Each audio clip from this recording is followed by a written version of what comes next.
Vamos escutar o prelúdio.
Quero saudar a todos com a graça e a paz do Senhor. Pedir que os irmãos, aqueles que podem ficar em pé, assim o façam, abrindo suas Bíblias no Salmo 95. E vamos todos a uma só voz, dos versos de 1 a 11 do Salmo 95. E assim nós damos início a esse culto de louvor e adoração ao Senhor nesta noite. Salmo 95. Vamos todos. Vinde, cantemos ao Senhor com júbilo, celebremos o rochedo da nossa salvação. Saiamos ao seu encontro com ações de graças, vitoriemo-lo com salmos, porque o Senhor é o Deus supremo e o grande Rei acima de todos os deuses. Nas suas mãos estão as profundezas da terra, e as alturas dos montes lhe pertencem. Dele é o mar, pois ele o fez, obra de suas mãos os continentes. Vinde, adoremos e prostremo-nos, ajoelhemos diante do Senhor que nos criou. Ele é o nosso Deus, e nós, povo do seu pasto, e ovelha de sua mão. Hoje, se ouvirdes a sua voz, não endureçais o coração como em Meribá, como no dia de Massá no deserto, quando vossos pais me tentaram, pondo-me à prova, não obstante terem visto as minhas obras. Durante 40 anos estive desgostado com essa geração e disse: é povo de coração transviado, não conhece os meus caminhos. Por isso, jurei na minha ira, não entrarão no meu descanso. Amém. Nós vamos fazer uma oração de louvor e adoração. Eu vou pedir para o nosso irmão Cláudio, que está lá atrás, passar uma oração de louvor ao Senhor. Oremos. Senhor, nosso Deus, nosso Pai, nós te damos graças, Senhor, por mais este dia, por mais esta oportunidade, que aqui estamos na tua casa para te louvar, para bendizer o teu santo nome. Te pedimos, Senhor, esteja na direção deste culto, que possamos ser edificados, que possamos ouvir a tua voz e sermos quebrantados, para que cada dia mais e mais possamos obedecer os teus santos mandamentos. É o que te suplicamos em nome de Jesus. Amém. Amém. Os irmãos podem sentar-se. Vamos louvar ao Senhor com o hino 31, Providência de Deus.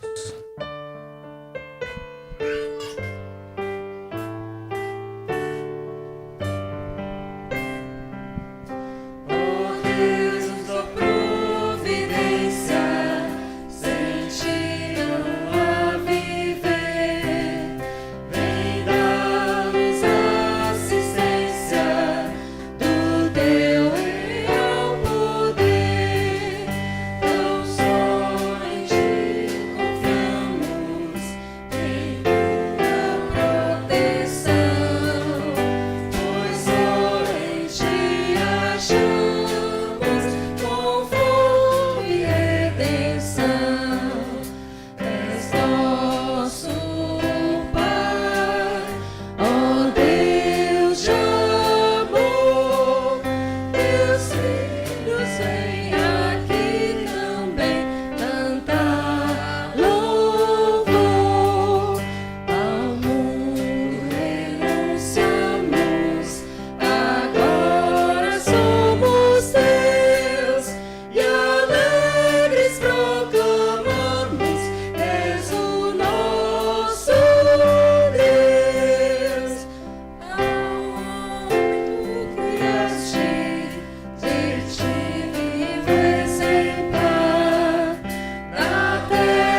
Abra a sua Bíblia, irmão, no Salmo 130. Eu vou fazer a leitura dele, você acompanha essa leitura, assim mesmo assentado. Salmo 130. E assim nós vamos nos preparando para confessar os nossos pecados diante do Senhor, pedir perdão por cada um deles. Salmo 130 diz assim: As profundezas clamam a ti, Senhor. Escuta, Senhor, a minha voz. Estejam alertas os teus ouvidos às minhas súplicas. Se observares, Senhor, iniquidades, quem, Senhor, subsistirá? Contigo, porém, está o perdão para que te temam. Aguardo o Senhor, a minha alma o aguarda. Eu espero na sua palavra. A minha alma anseia pelo Senhor mais do que os guardas pelo romper da manhã. Mais do que os guardas pelo romper da manhã. Espere, Israel, no Senhor, pois no Senhor há misericórdia nele, copiosa redenção. É ele quem redime a Israel de todas as suas iniquidades. Vamos colocar diante do Senhor e confessar os nossos pecados. Fazer isso em um momento de oração silenciosa. Depois de um tempo, vou pedir para o nosso irmão presbítero Cássio e faça uma oração em favor de todos nós, e assim nós confessaremos os nossos pecados diante do Senhor.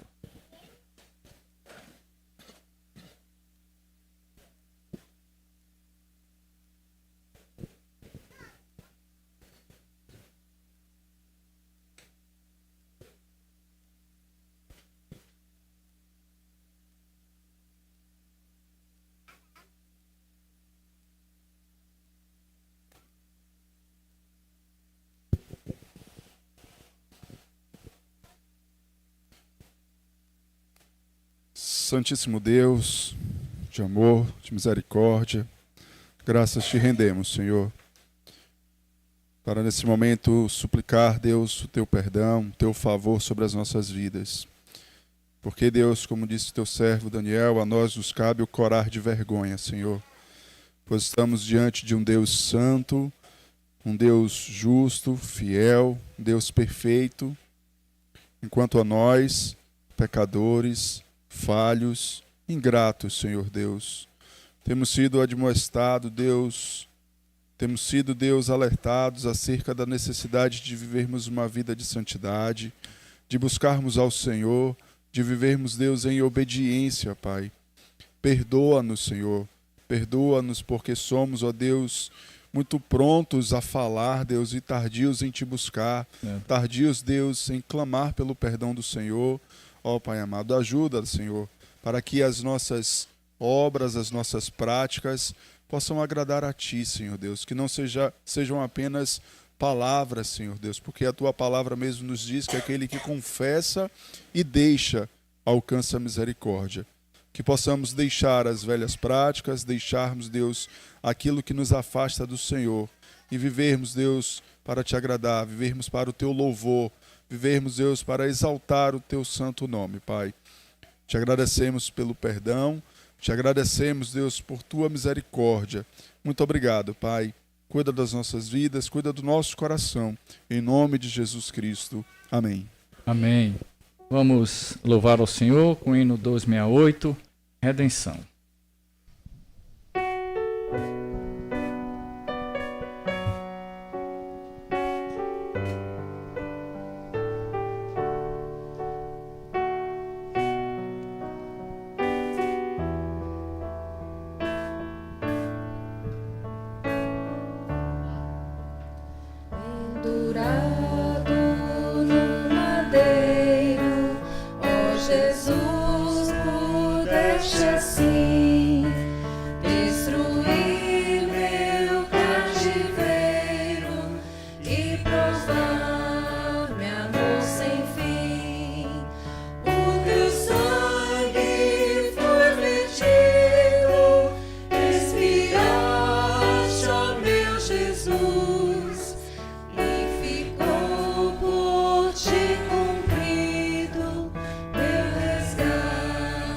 Sobre a cruz.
Isaías capítulo 18, Isaías capítulo 1, verso 18, diz assim: Vinde, pois, e arrazoemos, diz o Senhor.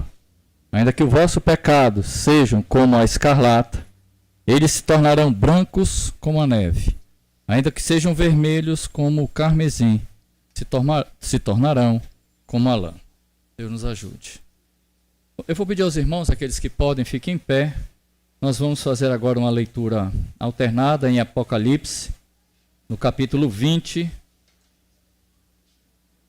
Leitura sequencial que vemos fazendo todas as semanas, de manhã no Antigo Testamento, à noite no Novo Testamento. Nós vamos do verso 7 ao verso 15. Eu leio um versículo, os irmãos leem o seguinte, e nós vamos em Apocalipse 20, do versículo 7 ao versículo 15. Tem como título editorial: Satanás é solto e derrotado e o juízo de Deus.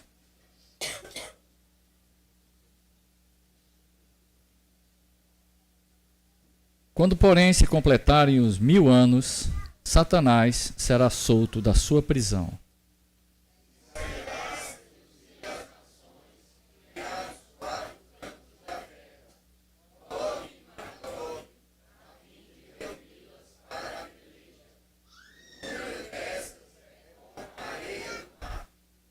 Marcharam então pela superfície da terra e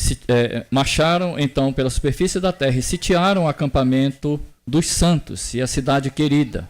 Desceu, porém, fogo do céu e os consumiu.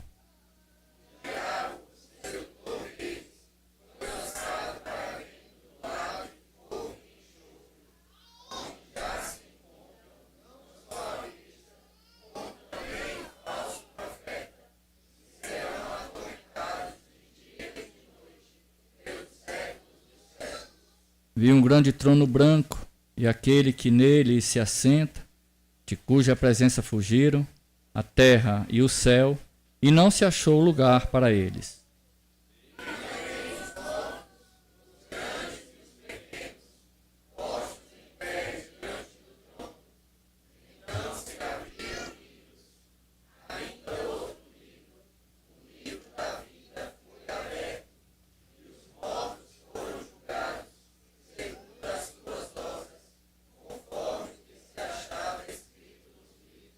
Deu mal aos mortos que nele estavam, a morte e o além entregaram os mortos que nele havia, e foram julgados, um por um, segundo as suas obras.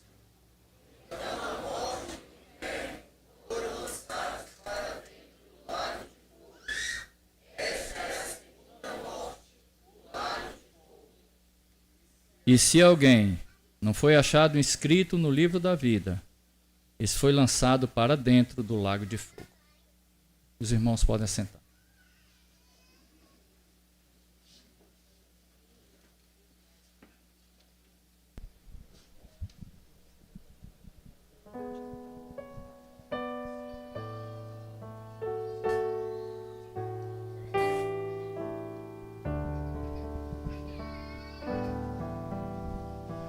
Tu és fiel, Senhor, ó Pai celeste.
fiel, Senhor. Tu és fiel, Senhor. Dia por dia, com bênção sem fim. Tua mercê nos sustenta e nos guarda. Tu és fiel, Senhor, fiel assim.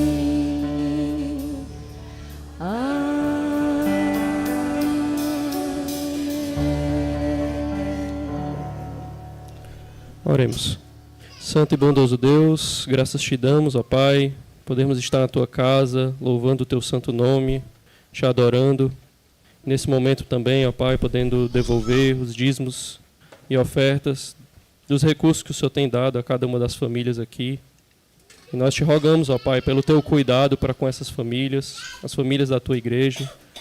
Ó Senhor, cuida para que cada família aqui possa ter o necessário, meu Deus.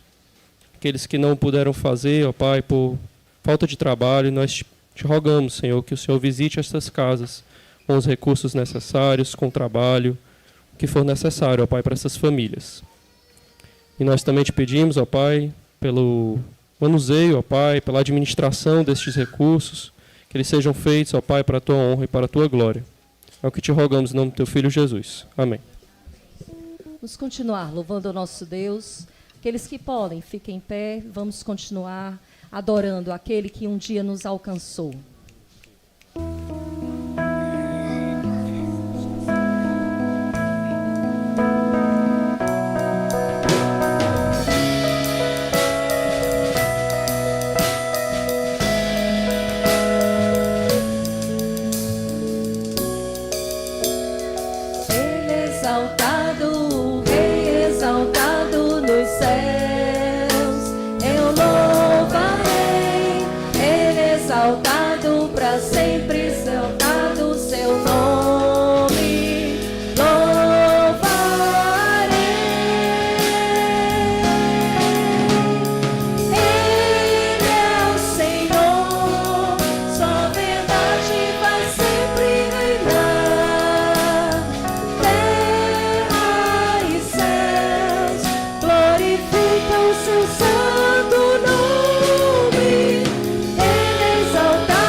Exaltado, o Rei exaltado nos céus, eu louvarei. Ele exaltado para sempre, exaltado o seu nome.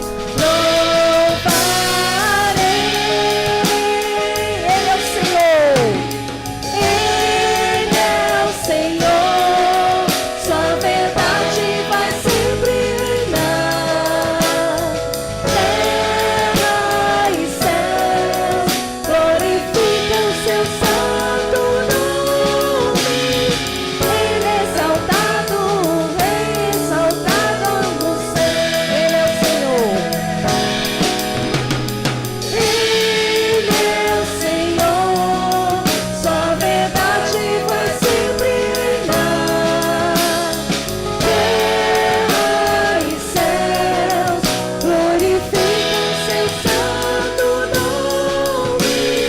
Ele é exaltado, o Rei exaltado nos céus. Ele é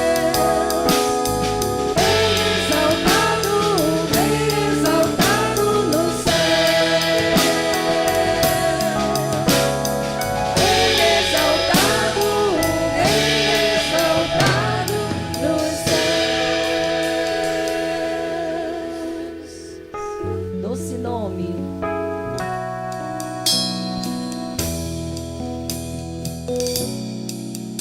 Só de ouvir tua voz, de sentir teu amor, só de pronunciar o teu nome, os meus dedos se vão, minha dor, meu sofrer, hoje passo inútil.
de Deus.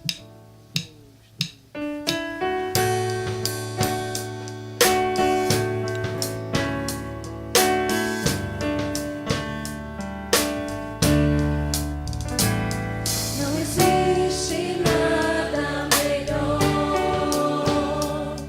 do que ser amigo de Deus, caminhar seguro na luz, desfrutar do seu amor, ter a paz no coração, viver sempre em comunhão e assim perceber a grandeza do poder de Jesus, meu bom pastor. Não existe nada melhor. Não existe nada melhor do que ser amigo de Deus, caminhar seguro na luz, desfrutar do seu amor, ter a paz no coração, viver sempre em comunhão e assim perceber a grandeza do poder de Jesus, meu bom pastor. Ter a paz no coração, viver sempre em comunhão e assim perceber a grandeza do poder de Jesus, meu bom pastor. De Jesus, meu bom pastor.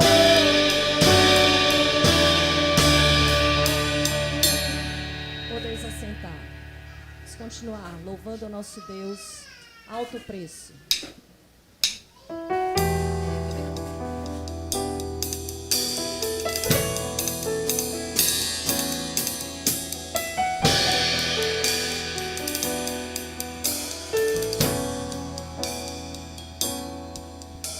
Eu sei que foi pago um alto preço, para que contigo eu fosse um quando Jesus derramou sua vida, ele pensava em ti. Ele pensava em mim, pensava em nós. Eu sei que foi pago um alto preço. Que foi pago um alto preço, para que contigo eu fosse o meu irmão. Quando Jesus derramou sua vida, ele pensava em ti, ele pensava em mim, pensava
Irmãos, nós ainda vamos orar ao Senhor em intercessão e ações de graças. Curve sua fronte. Pai querido e amado, nós estamos diante do Senhor, como igreja do Senhor, e queremos colocar diante do Senhor as nossas súplicas neste instante. Deus, e colocamos diante do Senhor os nossos irmãos que têm enfrentado lutas, ó Pai, na área da saúde. Nós temos colocado recorrentemente, Pai, os teus servos, e continuamos a pedir, porque sabemos que podemos suplicar ao Senhor, porque o Senhor é um Deus que se inclina para ouvir a oração do teu povo. Colocamos diante do Senhor, Pai, a vida de Dona Joselina. Pedimos tua bênção, Pai, sobre a tua serva. Abençoe a tua filha que tem enfrentado lutas, Pai, na sua saúde, na sua coluna, uma queda recente. Põe tua boa mão sobre a tua filha. Pedimos tua bênção, Pai, sobre a vida de Dona Gessília também. Mesma forma, Pai, enfrentando lutas com a sua saúde. Colocamos diante do Senhor nossa irmã Marluce com o seu braço. Te rendemos graças porque nossa irmã Simone, esposa do seu Arimateia, está se recuperando. Te rendemos graças por sua vida, já hoje aqui em nosso meio. Obrigado, Senhor. Colocamos diante do Senhor também o presbítero Emerson, que tem tido essa luta com o seu joelho, ó Deus, já há um bom tempo. Queremos colocar diante do Senhor mais uma vez e pedir a tua boa mão sobre o teu servo. Pedimos também sobre o presbítero Edson, Pai, a recuperação do seu pé. Ó Deus, em breve completa um ano que temos orado sobre isso e pedimos que o Senhor tenha misericórdia. Ó Deus, abençoe a cicatrização, Pai. Põe tua boa mão sobre o teu filho. Te rendemos graças, Pai, pela vida do Julinho, que teve alta, ó Pai. Obrigado, Senhor. O Senhor tem sido generoso, Pai, e abençoado com tantas lutas que ele tem enfrentado, Pai, mas o Senhor tem abençoado. Louvamos o teu nome. Colocamos diante do Senhor também o presbítero João. Ó Deus, o Senhor conhece a vida dele. Oramos por ele na quarta-feira. Deus, um câncer difícil, uma medicação caríssima. Ó Pai, abre as portas, Pai, para que essa medicação chegue. Põe tua boa mão sobre o teu filho, sobre aquela igreja que tem também orado por ele. Põe tua boa mão, Pai, sobre a sua família. Guarde o seu coração, Pai, para que nos dias difíceis que ele tem enfrentado, ele continue com fidelidade diante do Senhor. Colocamos diante do Senhor também o reverendo Eduardo com esse tumor no cérebro, mais um, Senhor, que o teu filho tem enfrentado. Abençoe, Pai, a sua vida, abençoe a sua família nesta luta, Pai, sua esposa, seus filhos pequenos, a igreja ali. Põe tua boa mão também sobre o pastor que está chegando para auxiliá-lo. Ajuda eles, ó Pai, nestas lutas que eles têm enfrentado. Pai, nós colocamos diante do Senhor também a construção do novo templo. Continue, Pai, nos abençoando, abrindo as portas, os recursos, abençoando aqueles que têm disposto no coração para ofertar para aquela obra. Põe tua boa mão, Senhor. Nosso desejo é o mais breve possível estarmos ali, ó Deus, e pedimos que o Senhor também nos dê sabedoria para que proclamemos o teu nome naquela vizinhança, ó Deus. Põe tua boa mão sobre a nossa vida. Colocamos diante do Senhor também nossos governantes. Tem misericórdia da nossa nação, desde o presidente, os deputados, senadores, governadores, prefeitos, todos aqueles que se acham investidos de autoridade. Tem misericórdia da nossa nação, Pai. Pedimos que o Senhor levante servos teus fiéis para fazerem diferença, para serem luz, para serem sal em um meio tão difícil. Colocamos diante do Senhor porque sabemos que o Senhor é quem move o coração do rei. E a tua palavra nos exorta para que oremos ao Senhor pelos nossos governantes. Tem misericórdia, ó Deus. Nós te pedimos, Pai, confiados nos méritos de Cristo, porque sabemos que o Senhor é aquele que é poderoso para fazer infinitamente mais do que tudo quanto pedimos ou pensamos. Em nome do nosso Senhor Jesus nós te rogamos. Amém, Senhor. Irmãos, vamos dar sequência ainda na exposição de Gênesis, agora no capítulo 9. Gênesis 9, agora a parte final, a partir do versículo 18. Nós mencionamos na última exposição que fizemos em Gênesis que a divisão natural do texto vai até o versículo 17, e assim pregamos até o versículo 17, e hoje nós continuamos a partir do versículo 18. Crianças que estão anotando, Gênesis capítulo 9, versículo 18 ao 29.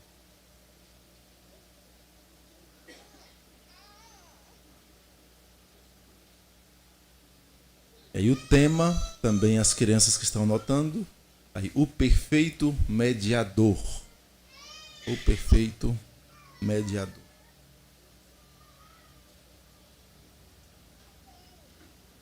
Vamos fazer a leitura, acompanhe atentamente. Gênesis 9, versículo 18, diz assim a palavra do Senhor. Os filhos de Noé que saíram da arca foram Sem, Cam e Jafé. Cam é o pai de Canaã. São eles os 3 filhos de Noé, e deles se povoou toda a terra. Sendo Noé lavrador, passou a plantar uma vinha. Bebendo do vinho, embriagou-se e se pôs nu dentro de sua tenda. Cam, pai de Canaã, vendo a nudez do pai, fê-lo saber fora a seus 2 irmãos. Então Sem e Jafé tomaram uma capa, puseram-na sobre os próprios ombros de ambos e, andando de costas, rostos desviados, cobriram a nudez do pai sem que a vissem. Despertando Noé do seu vinho, soube o que lhe fizera o filho mais moço, e disse: Maldito seja Canaã, seja servos dos servos a seus irmãos. E ajuntou: Bendito seja o Senhor, Deus de Sem, e Canaã lhe seja servo. Engrandeça Deus a Jafé, e habite ele nas tendas de Sem, e Canaã lhe seja servo. Noé, passado o dilúvio, viveu ainda 350 anos. Todos os dias de Noé foram 950 anos, e morreu. Vamos orar ao Senhor.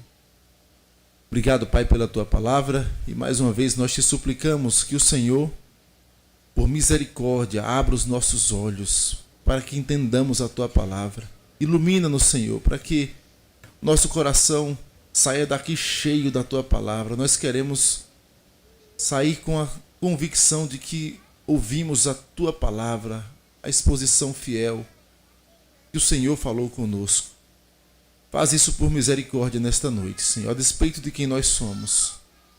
Alimenta-nos, exorta-nos, consola-nos, direciona-nos, porque te pedimos em nome de Jesus. Amém, Senhor. O homem, de certa forma, vive uma busca incessante por redenção. E aí você pode listar áreas. Por exemplo, pense como o homem busca a redenção dos problemas climáticos.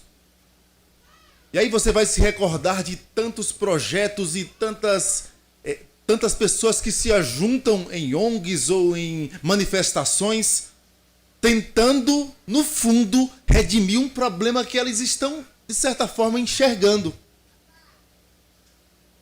Pense outras áreas. Pense como o homem busca redenção nas relações entre patrão e empregado. E aí você vai ver tentativas de políticas públicas, da mesma forma, manifestações ou tantas outras ações, ideias, tentando solucionar um problema que, de certa forma, eles estão enxergando. Pense também como tenta-se redimir as relações familiares. E aí eu estou falando daqueles que não conhecem ao Evangelho. Eles se portam diante dos padrões de família que nós conhecemos das Escrituras. Eles percebem que existe um problema na masculinidade, existe um problema também na questão feminina, existe um problema na relação de pais e filhos, existe problemas no casamento, mas eles, com os olhos turvos por causa do pecado, nem conseguem enxergar com nitidez o problema, mas tentam buscar redenção com soluções equivocadas. Porque, no fundo, há um anseio por redenção. Pense também como os problemas sociais ocorrem e como o mundo tenta buscar na educação como o meio de redimir. A educação é o meio. E aí, com o olhar turvo sobre qual é a raiz principal do problema do homem, eles tentam buscar redenção, elegem mediadores humanos caídos que não conhecem o evangelho como referência. E às vezes nós crentes andamos na mesma direção que eles, bebendo neles, bebendo em soluções equivocadas, como diz o profeta, cisternas que não retêm as águas. Perceba como nos filmes isso é comum. Se planta a ideia de problemas, de catástrofes, e aí no fundo é um homem que consegue redimir. A solução está na ciência, no homem, na educação, e vão se elegendo mediadores ou redentores, sejam humanos ou sejam ideologias criadas por alguns. Obviamente, meus irmãos, as Escrituras falam do cuidado que o crente deve ter nessas áreas. Há parâmetros nas Escrituras que falam a respeito de como o crente se comporta com a criação. Há parâmetros para todas as áreas, nós sabemos disso. Mas a grande questão e o cuidado que a gente precisa ter é que nós não conseguiremos, mesmo com o agir fiel como sal e luz, não é o nosso agir com fidelidade que há de redimir a criação. Mas, ao mesmo tempo, isso não exime o crente da responsabilidade de agir com fidelidade. O texto vai nos apontar, além de alguns aspectos, a diferença que há entre o povo de Deus e entre aqueles que são inimigos da cruz de Cristo. Há uma diferença no procedimento. Há um olhar diferente para a redenção, para aquele que é o mediador perfeito. E nós vamos andar um pouquinho nesse texto e perceber o quanto Moisés vai ensinando isso a um povo. E você não pode perder o contexto. O povo está no deserto, a caminho da terra prometida, recebendo ali a lei de Deus por meio de Moisés. E Moisés era, sim, um mediador tipo de Cristo que apontava para o Senhor. E ele além de não ser também perfeito, ele vai mostrar o quanto Noé também não foi. E o quanto o povo deveria aguardar a verdadeira redenção. Assim, a gente vai trabalhar em algumas verdades que o texto vai ecoar para aquele povo no deserto. E a primeira delas, para as crianças que estão anotando: o pecado prossegue enraizado. Se quiser escrever em uma palavra apenas, crianças, raiz. E se quiserem desenhar também uma raiz, e pense nessa raiz como um pecado, uma raiz má. O texto vai começar a partir do versículo 18, dizendo: os filhos de Noé que saíram da arca foram Sem, Cã e Jafé. Cã é pai de Canaã. São esses os 3 filhos de Noé. E deles se povoou a terra. Sendo Noé lavrador, passou a plantar uma vinha. Bebendo do vinho, embriagou-se e se pôs nu dentro da sua tenda. Cã, pai de Canaã, vendo a nudez do seu pai, fê-lo saber fora a seus 2 irmãos. Eu não sei se você já teve a oportunidade, talvez, provavelmente sim, de tentar limpar um jardim. E aí, chega o período da chuva, aquele jardim belo enche de mato e algumas ervas, e você vai tentar arrancar. E aí você vai naquele maior cuidado e consegue arrancar devagarzinho, sai raiz com tudo assim. Aí você, opa, consegui arrancar. E aí de vez em quando você vai naquele cuidado e fica a raiz ali. Ou mesmo quando você consegue tirar com muito cuidado, você fica com a sensação, será que eu consegui arrancar com raiz mesmo? Ou ficou alguma coisinha aí? E aí, mal chega a próxima chuva, tá lá tudo de novo, crescendo. Obviamente que, guardadas as proporções, a ideia que nós queremos mostrar é que é impossível a ação do homem redimir e arrancar o pecado. Mesmo que você tente arrancar pela raiz, vai ficar um resto, vai nascer de novo, vai brotar de novo, vai trazer males. Há uma sensação equivocada no coração do mundo de que o homem consegue redimir-se, o homem consegue arrancar os males da sociedade, o homem consegue redenção sem a pessoa de Cristo. Mas nós conhecemos a palavra de Deus. E perceba que mesmo um dilúvio não foi suficiente para arrancar o pecado. E não era esse o propósito, claramente.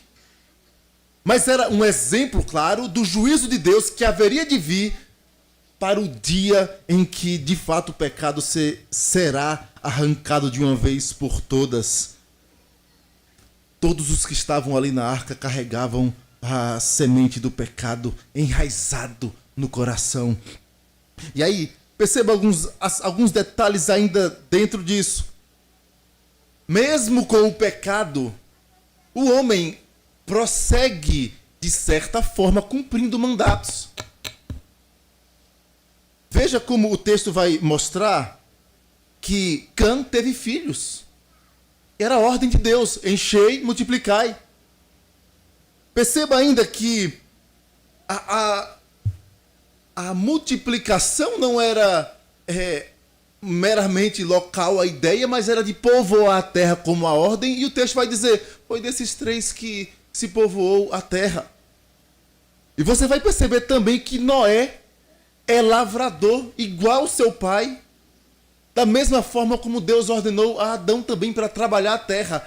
Então há no texto esses aspectos mostrando, olha, mesmo em um mundo caído, há um prosseguimento dos mandatos sendo cumpridos. E nós já falamos sobre os mandatos, para as crianças lembrarem, mandato cultural, a seta para baixo, falando do cuidado com a criação, social, falando do cuidado com o próximo, e espiritual, falando da relação com Deus. Mas há também no texto, e é o foco do texto, falar a respeito da quebra, a quebra dos mandatos.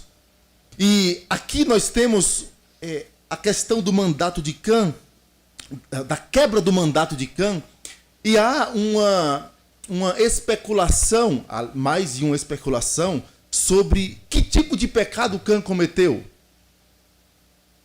Há uma visão que tenta tratar esse pecado como simplório. Bobagem, pouca coisa, só por isso.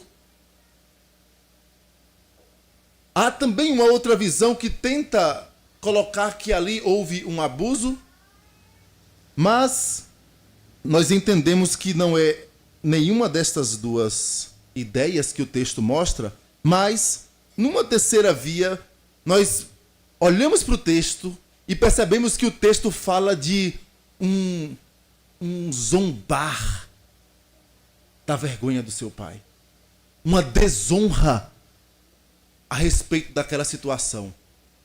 E aí perceba alguns detalhes que mostram isso. Primeiro deles, o verbo ver, traduzido aí, não tem a ideia de alguém que viu despretensiosamente. Ele viu, passou um carro ali. Não, é a ideia de alguém que se atentou. A própria ideia, ela já tira qualquer vestígio de pensar que foi algo irrelevante. Não foi algo irrelevante, foi algo sério. O segundo aspecto é que o texto vai dizer que ele contou para os seus irmãos, mas da mesma forma há uma ênfase no texto, e essa ênfase é de alguém que quer proclamar. Alguém que faz questão de anunciar para outros algo que deveria ser motivo de vergonha e silêncio. Terceiro aspecto que destacamos tem relação com os 10 mandamentos. nós temos pelo menos 3 mandamentos sendo quebrados ali. O primeiro deles é o quinto mandamento. Honra a teu pai e a tua mãe. Aí você pode dizer, mas Deus não havia dado as tábuas da lei ainda a Noé.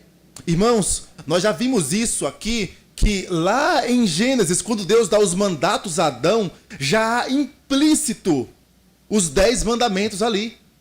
Por exemplo, mencionamos que quando Caim matou Abel, não estava lá o 6º mandamento, não matarás, explícito em uma tábua, mas estava enchei e multiplicai.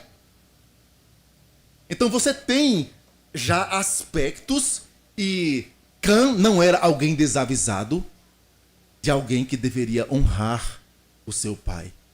Ele quebra o 5º mandamento.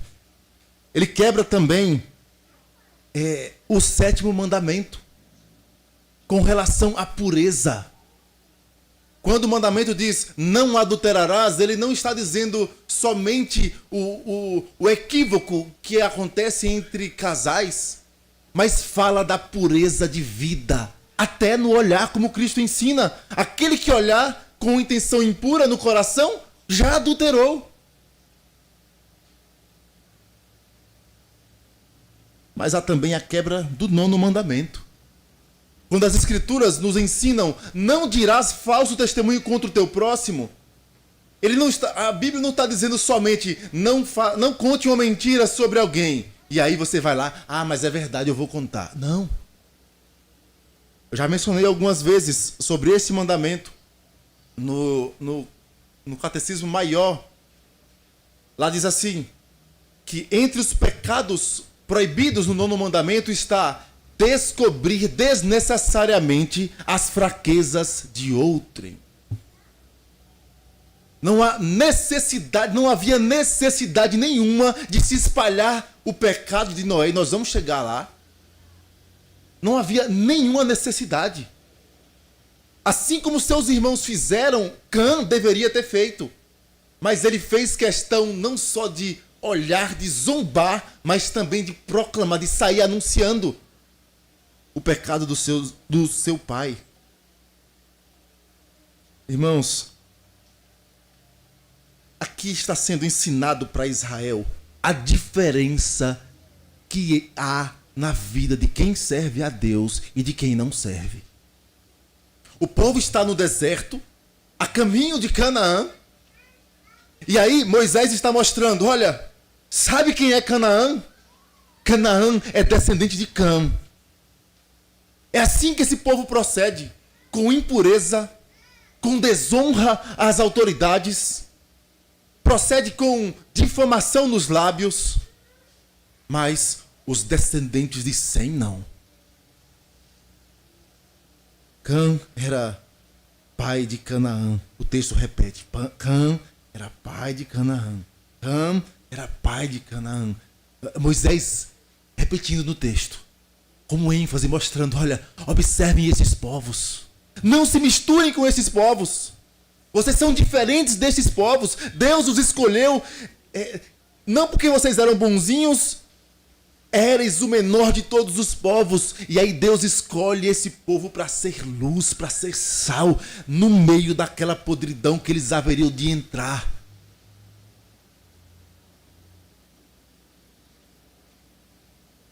Aqui eu já abro um parêntese para algumas aplicações. Crianças, como vocês têm honrado seus pais? Como vocês têm honrado seus pais?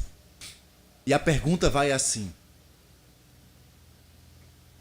a resposta que vocês dão aos seus pais na hora da raiva, vocês têm coragem de dar ao diretor da sua escola? Normalmente não. Normalmente, nós, quando crianças, temos coragem de desrespeitar de um modo os nossos pais, que os de fora nós não temos. E não deveria desrespeitar nenhum nem outro. Porém, há uma prioridade de honra e respeito aos pais.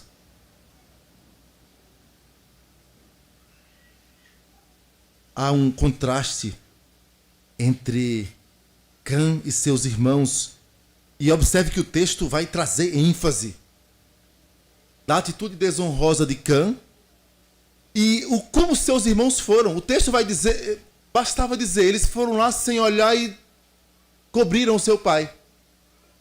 Mas o texto traz ênfase. Eles foram, andaram de costas e viraram o rosto. A ideia é, eles fizeram de tudo para não desonrar o seu pai. O aspecto de ênfase vai contrastar com o modo como Cã repete o erro de Lameque. Lembre de Lameque que chega, não Lameque o seu avô, o pai de Noé, mas Lameque, que é descendente de Caim, que diz: olha, Ada e Zilá, minhas esposas, eu matei um homem porque me feriu e outro porque me pisou. 7 vezes se tomará a vingança de Caim, de Lameque, 70 vezes 7. Ele não só faz o mal, como faz questão de proclamar o mal, de anunciar a maldade. Isso nos lembra como o Salmo 73, por exemplo, menciona os ímpios da arrogância, eles falam com altivez. Cã, além de fazer aquele ato vergonhoso de zombar, ainda faz questão de proclamar, de anunciar, de descobrir desnecessariamente as fraquezas do próximo.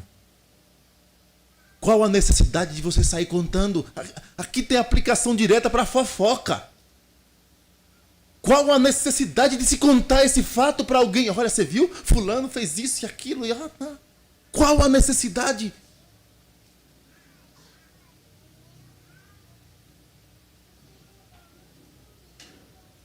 O texto vai dizer que Deus amaldiçoou Cã por meio da boca de Noé. O texto vai dizer assim, versículo 25, a partir do 24. Despertando Noé do seu vinho, soube o que lhe fizera o filho mais moço e disse: maldito seja Cã, seja servo dos servos a seus irmãos. Lembre-se que o povo está recebendo esse texto no deserto. Lembre-se de que o Egito, os egípcios são descendentes de Cã. O povo que está recebendo o texto está vislumbrando: olha, mas nós fomos servos deles. A promessa dizendo que eles seriam servos dos filhos de Sem, mas nós que fomos servos deles. Mas ao mesmo tempo eles estavam vislumbrando: Deus com o seu braço não deixou que isso perpetuasse, por causa da promessa. A promessa apontava, irmãos, para um reino de sacerdotes, de um povo que no último dia haverá de julgar os ímpios. E o texto diz: engrandeça Deus a Jafé, e este habite nas tendas de Sem, e Canaã lhe seja por servo. O texto enfatiza 2 vezes: Canaã é filho de Cã, Canaã é filho de Cã. Por 3 vezes ele fala da servidão como maldição, como peso. E há também, irmãos, a ideia de que assim como Deus pesou a mão sobre Faraó, sobre os egípcios, lembre-se, o povo está recebendo o texto no deserto. Deus está mostrando: olha, Canaã, eles serão servos de Sem. Então, assim como os egípcios foram destruídos, ali o mar, o cavalo, o seu cavaleiro Faraó, assim Canaã também seria destruída na entrada do povo à terra prometida. Muitos deles seriam servos, e deveria ser assim. Há uma promessa ligada à conquista da terra. Mas fechando estes aspectos, essa promessa de conquista da terra, tudo isso, o pano de fundo é: o pecado transpassou o dilúvio. o pecado continua na raça humana.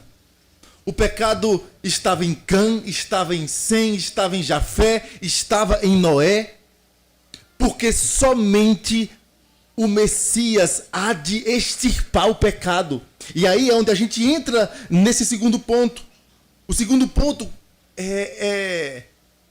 nós destacamos o quanto Noé, mesmo sendo justo, íntegro, sendo alguém que era justo entre os seus contemporâneos, como diz as Escrituras, Noé carregava a mesma semente. Noé não era um mediador perfeito.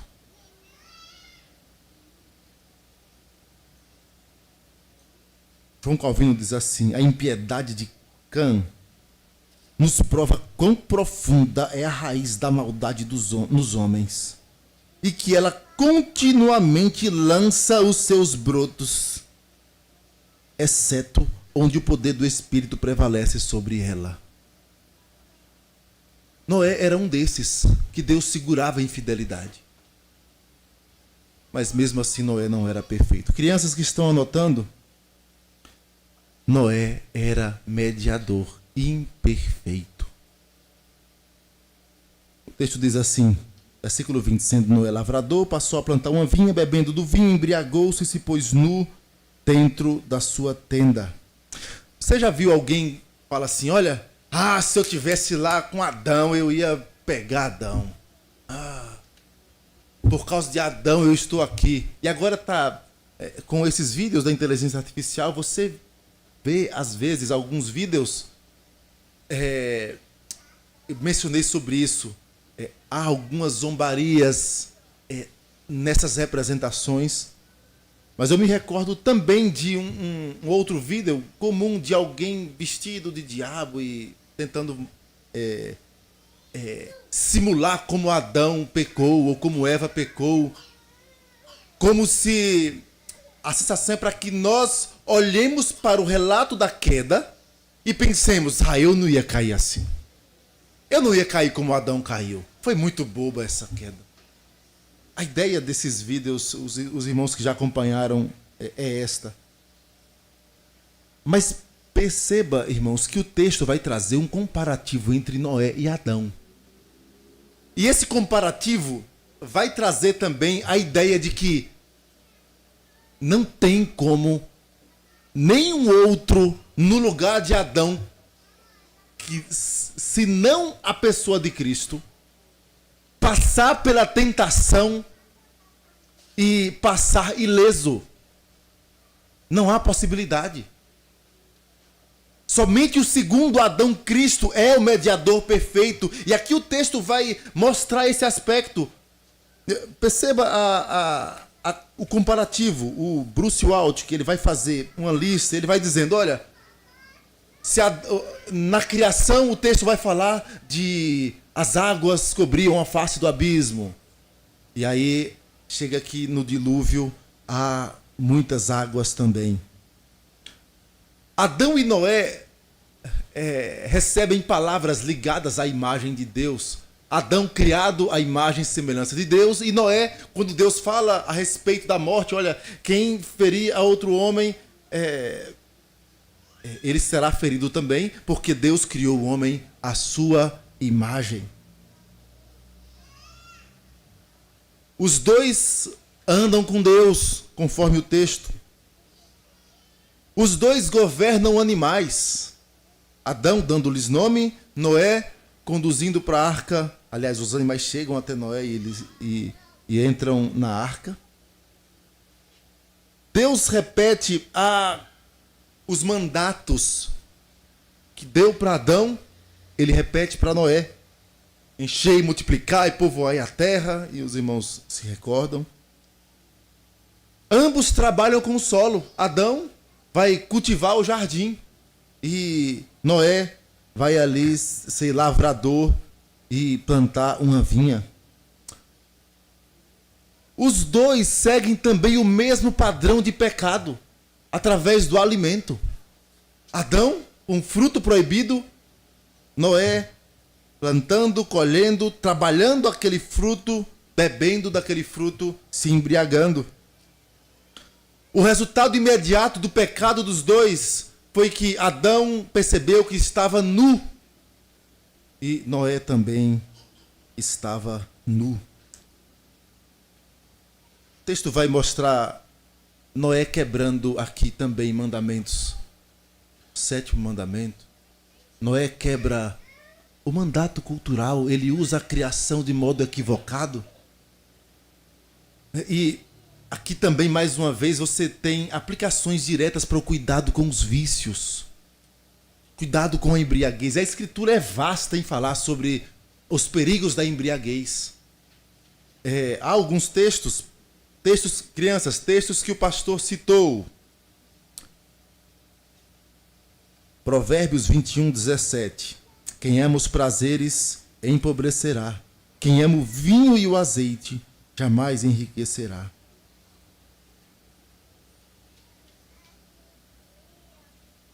Isaías 28, 7. Mas também esses cambaleiam por causa do vinho e não podem ter-se em pé por causa da bebida forte. O sacerdote e o profeta cambaleiam por causa da bebida forte. São vencidos pelo vinho. Não podem ter-se em pé por causa da bebida forte. Erram na visão, tropeçam no juízo.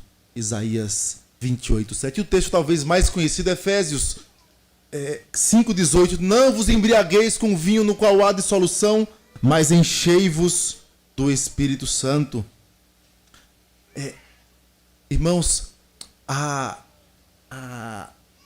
vida de Noé, ela é maculada, não porque Noé era um ímpio, mas porque Noé era pecador. Porque Noé não era o mediador aguardado. A semente da mulher estava ali. Havia as promessas do descendente que esmagaria a cabeça da serpente, mas não era Noé. E havia uma promessa sobre Noé. Lameque, quando tem Noé, lá no capítulo 5, versículo 28, Lameque viveu 182 anos e gerou um filho, pôs-lhe o nome de Noé, dizendo: este nos consolará dos trabalhos e das fadigas de nossas mãos nesta terra que o Senhor amaldiçoou. De fato, Noé foi usado por Deus nesse recomeço. Noé foi usado pelo Senhor para repassar os mandatos para os seus filhos. Noé foi usado pelo Senhor para dar consolo, no sentido de permitir, quando Deus permite o ser humano passar a comer carne, para diminuir a dificuldade de obter o sustento da terra também. Mas Noé não era o Consolador. Noé não era perfeito, não era o Messias. Noé era falho. Repito mais uma vez uma citação de Calvino. Ele diz assim: a embriaguez em si merece como recompensa que aqueles que desfiguram a imagem de seu Pai Celestial, e aqui ele menciona a embriaguez como você desfigurar a imagem de Deus que há em ti.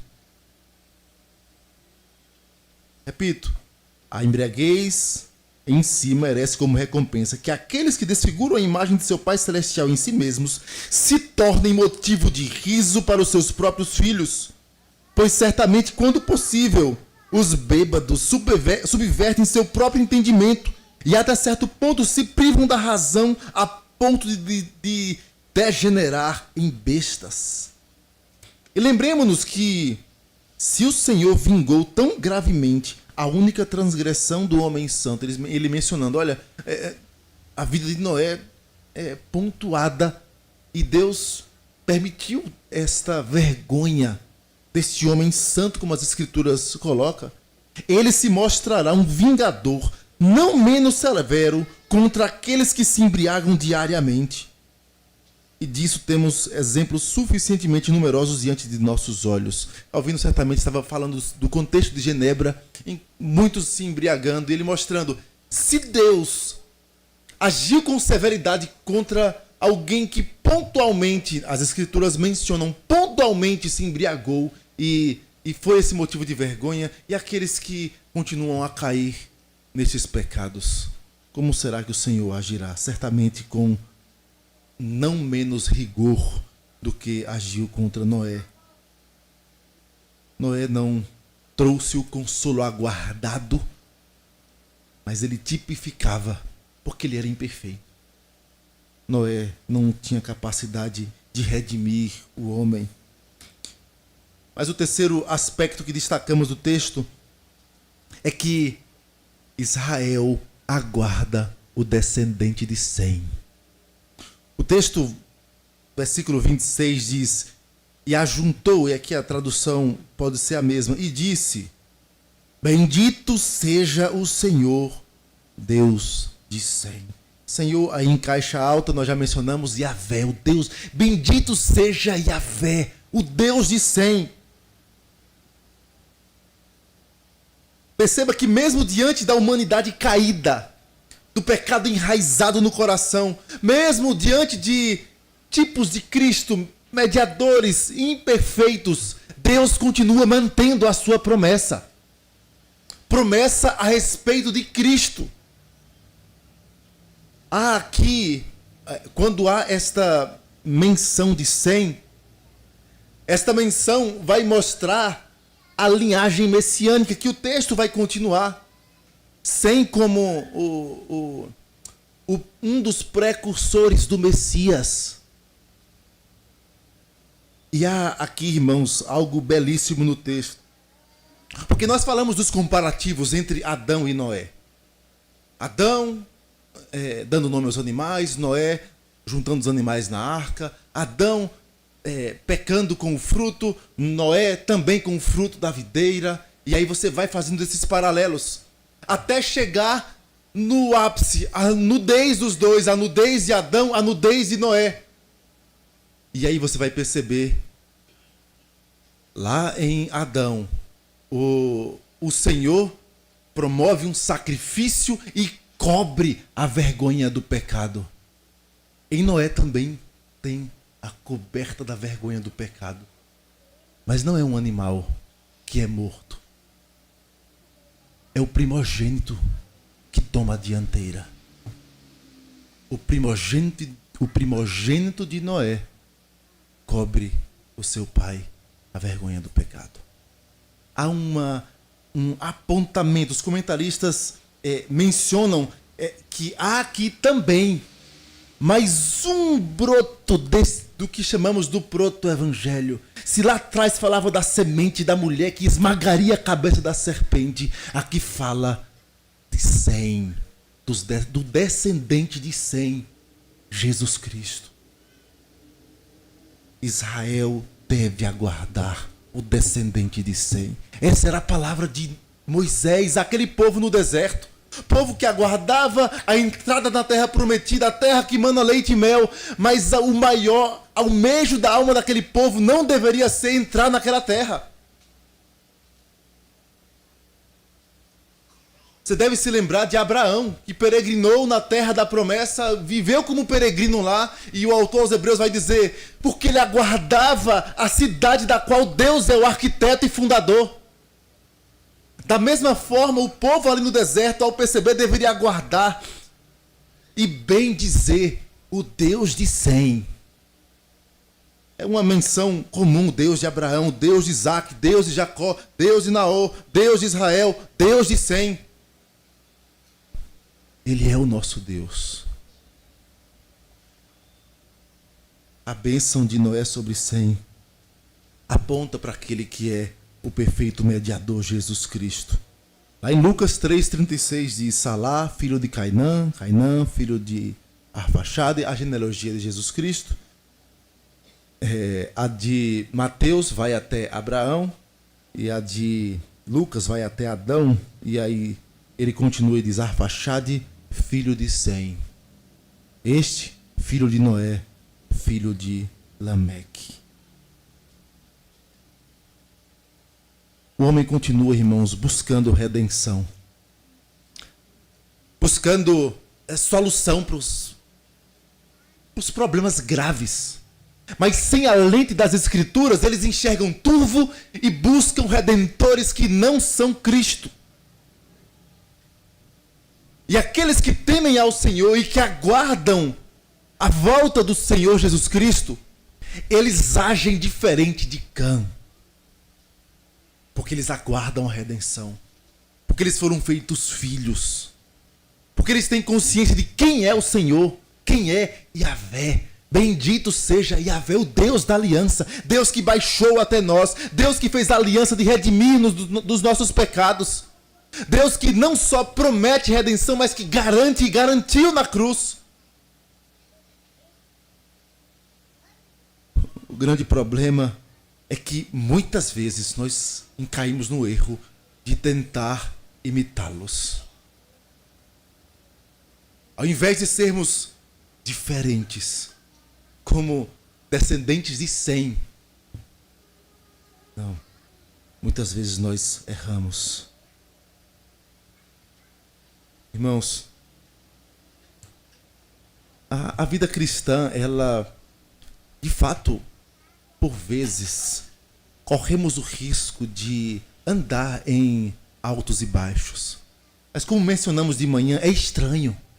É estranho nós conhecermos o Evangelho, nós conhecermos a Cristo, e não estou falando de saber sobre Cristo, de afirmarmos que temos Cristo habitando em nós, e vivermos um Evangelho raso, vivermos imitando aqueles que são, na verdade, descendentes da serpente.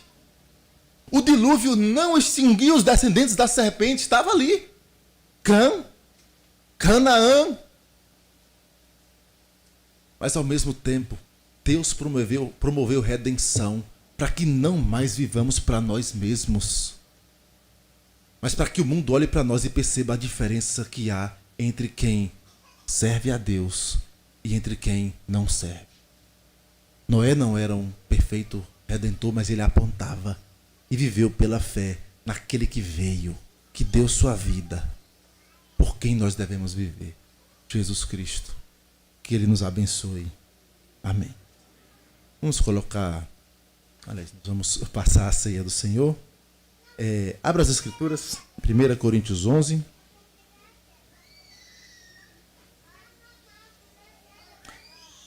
Coríntios 11.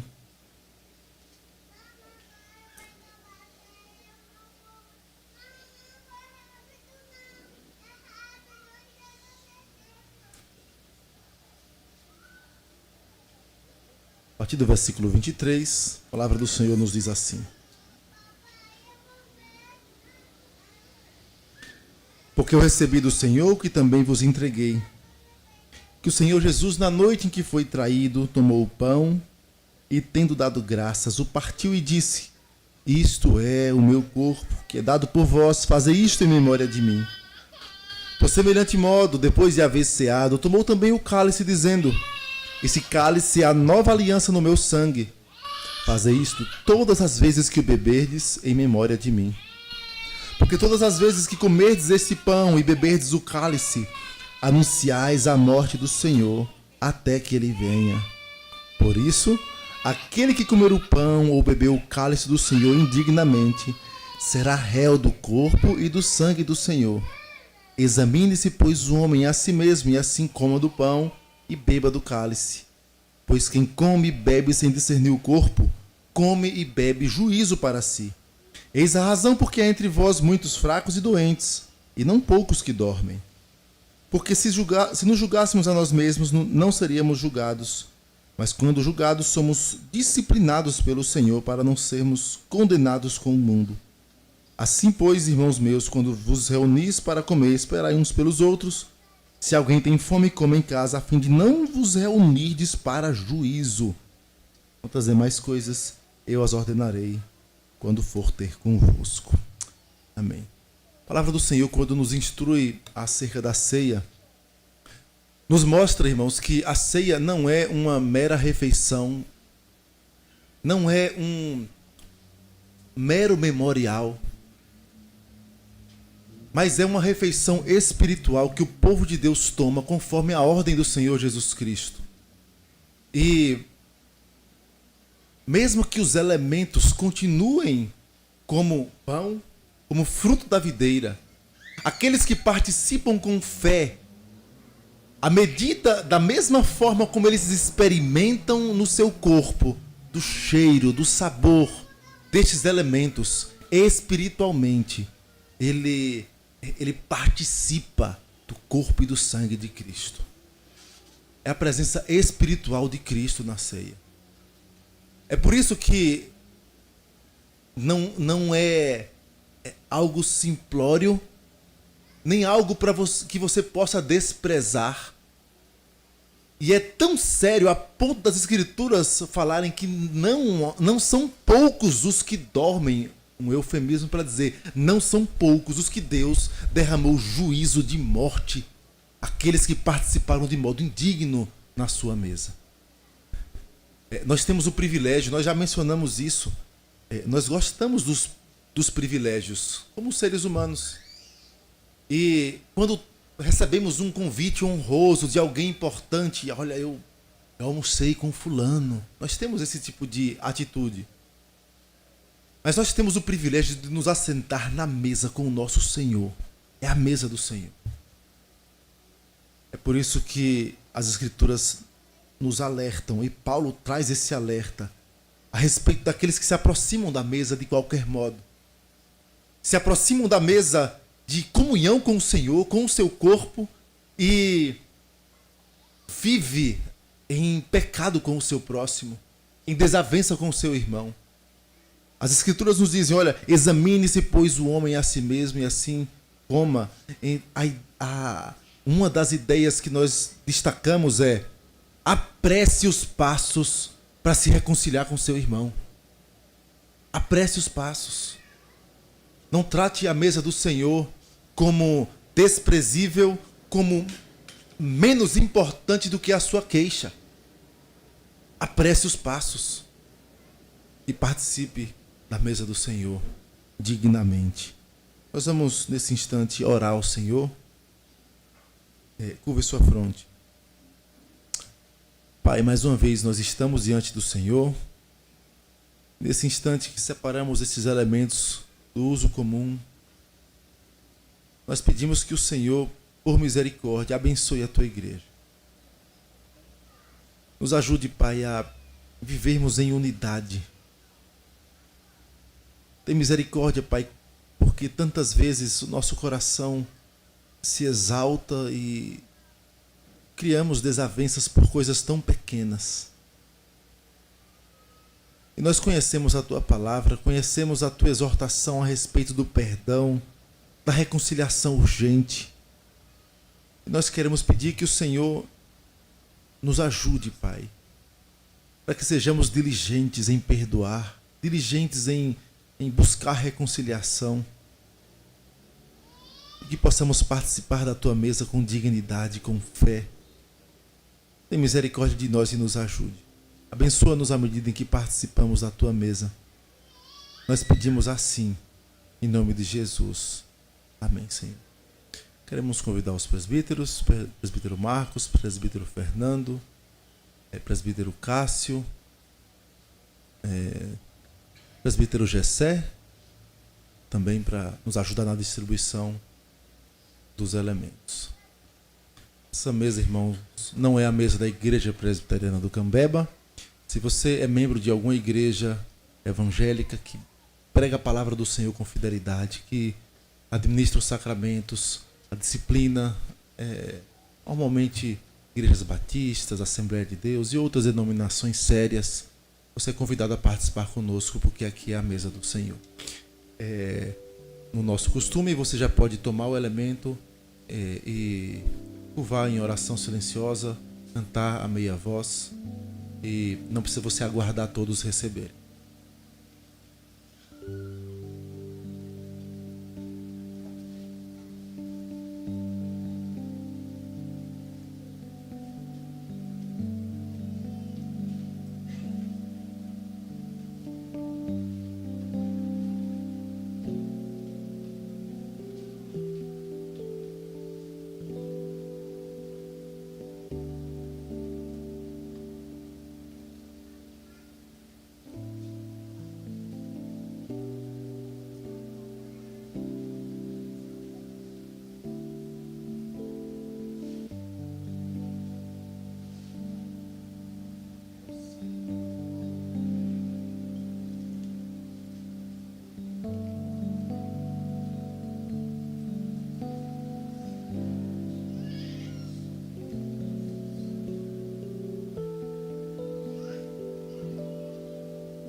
Alguém foi omitido do primeiro elemento? Por favor, faça um sinal.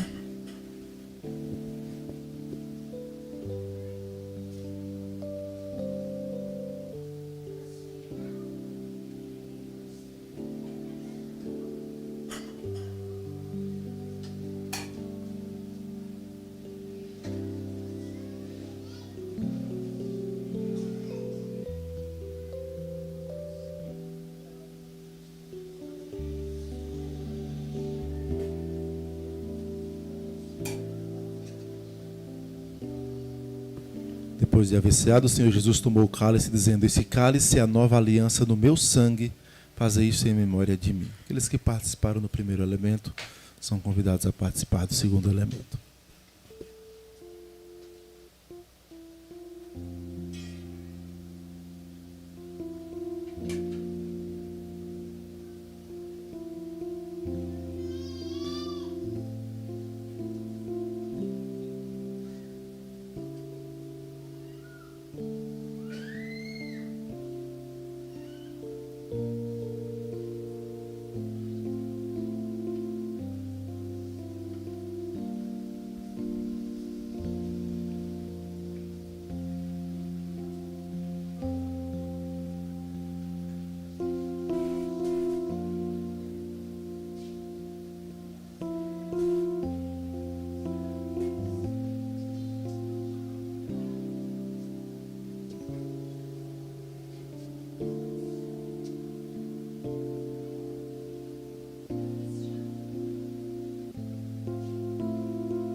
Alguém foi omitido do segundo elemento? Por favor, faça um sinal.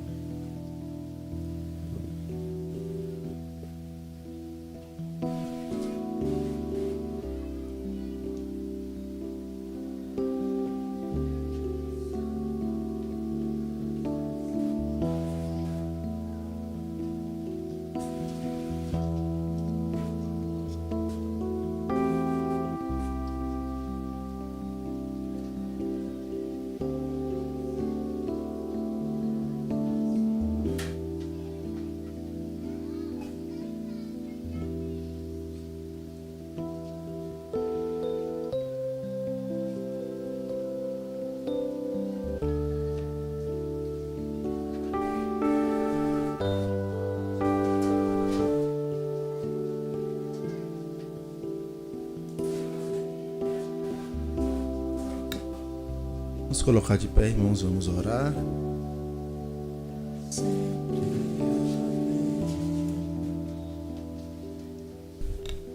Pai querido e amado, obrigado, Pai, pela Tua palavra, pelo privilégio que temos de ouvi-la, de aprender. Pedimos que o Senhor aplique em nosso coração.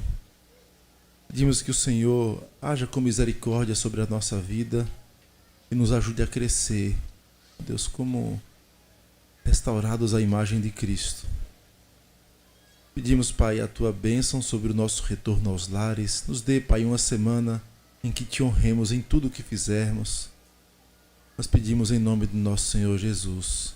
Amém, Senhor. Recebei a bênção, que a maravilhosa graça do Senhor e Salvador Jesus Cristo, que o amor de Deus, nosso eterno e bondoso Pai, que a comunhão e consolação do Santo Espírito de Deus repousem sobre vós e sobre todo o povo de Deus espalhado pela face da terra, hoje e para todo sempre.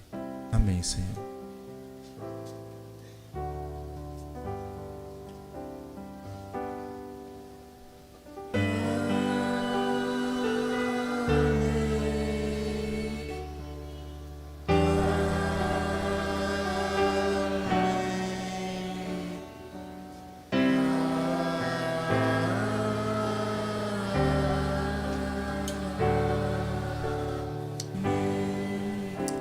Sentai-vos, aguarde o pós-lúdio.